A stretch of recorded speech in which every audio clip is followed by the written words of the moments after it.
আসসালামু আলাইকুম সবাইকে। কেমন আছেন সবাই? আশা করছি ভালো আছেন। আমার আজকের ভিডিওটি আপনারা দেখে হয়তোবা বুঝতে পারছেন যে আমি আজকে কিসের রেসিপি শেয়ার করছি।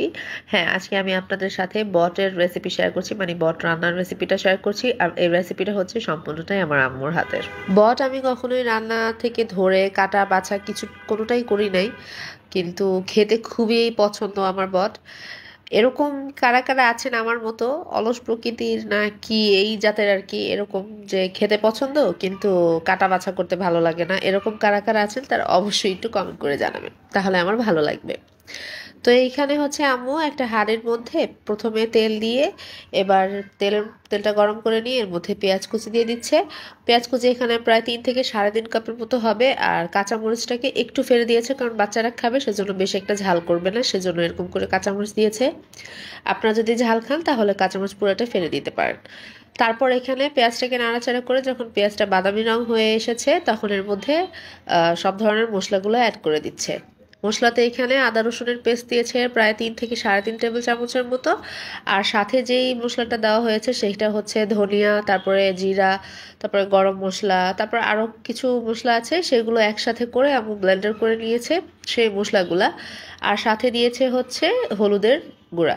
হলুদের গুঁড়াটাও এখানে প্রায় 2.5 চা চামচের মতো, 2.5 চা চামচ থেকে 3 চামচের মতো দিয়েছে। এবার মশলা সব কিছুকে একটু ভালো করে কষিয়ে নিচ্ছে, সাথে লবণ দিয়ে দিবেন স্বাদ মতো।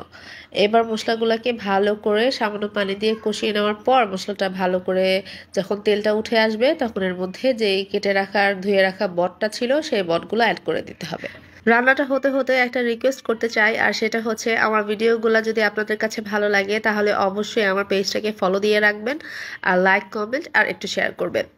আপনাদের একটা শেয়ার আমার পেজটাকে এগিয়ে যেতে অনেক হেল্প করবে।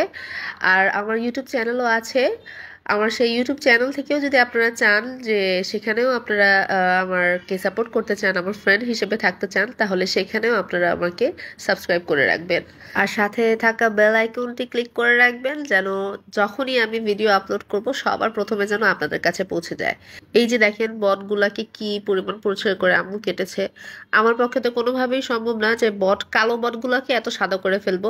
ওই ঘষা গন্ধ ওগুলো দেখলেই আমার জানি কেমন লাগে।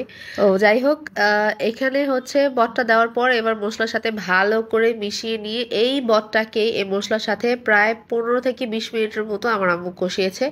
ভালোভাবে কষানোর পর এর মধ্যে সামান্য পরিমাণে প্রায় 3 কাপের মতো পানি দিয়ে এটাকে আম্মু একদম ঢেকে রান্না করে নিয়েছে প্রায় আধা ঘন্টার মতো। এই আধা ঘন্টার মধ্যে আম্মু জাস্ট 2-1 বার করে নাড়াচাড়া করে দিয়েছে। বট রান্নার মেইন টেস্টটাই হচ্ছে এটাকে বেশি সময় নিয়ে কষানো, আর হচ্ছে কোনো প্রকারের পানি না রেখে এটাকে রান্না করা, মানে একটু ভাজা ভাজা টাইপের করা, ভুনা টাইপের করা। আর এটাকে যত জাল করে খাওয়া যায় এটার মধ্যে টেস্টটা অতই আর কি দ্বিগুণ হতে থাকে। আমার আম্মুর হাতের কিছু কিছু রান্না আমার খুবই পছন্দ। মার হাতের রান্না তো সবই মজা লাগে, তারপরও কিছু কিছু রান্না থাকে যে খুবই পছন্দের থাকে, এটা সবার ক্ষেত্রেই। তো আমার আম্মুর হাতের রান্নার মধ্যে এটা আমার একটা মোস্ট ফেভারিট একটা রান্না, যে এইটা আম্মু ছাড়া আমি ম্যাক্সিমাম অনেকের হাতেই আমি খেতে চাই না। আমার আম্মুর হাতের এই বট রান্নাটা যে কি পরিমাণ মজা আমি আসলে বলে বোঝাতে পারবো না। আমি ওদিন অনেকগুলা ভাত খাইছি। বটটা রান্না করতে প্রায় 1 থেকে 1.5 ঘন্টা সময় আম্মুর লেগেছে। তো এটা খেতে আসলে অনেক মজা হয়েছিল। সবার শেষে যদি আপনারা চান তাহলে এখানে ভাজা জিরার গুঁড়া দিয়ে এটা নামিয়ে নিতে পারবেন, কিন্তু এটা এমনিতেই অনেক মজা হয়েছে কারণ অলরেডি এখানে জিরা তো বেটেই দিয়েছিল। বাসায় যারা এখনো ট্রাই করেননি বা বট রান্না যারা পারেন না তারা অবশ্যই এই রেসিপি ফলো করে আপনার রান্নাটা করে দেখতে পারেন, আমার মতন আপনারাও ফ্যান হয়ে যাবেন। আবার দেখা হবে নতুন কোনো ভিডিও নিয়ে, সে পর্যন্ত সবাইকে আল্লাহ হাফেজ।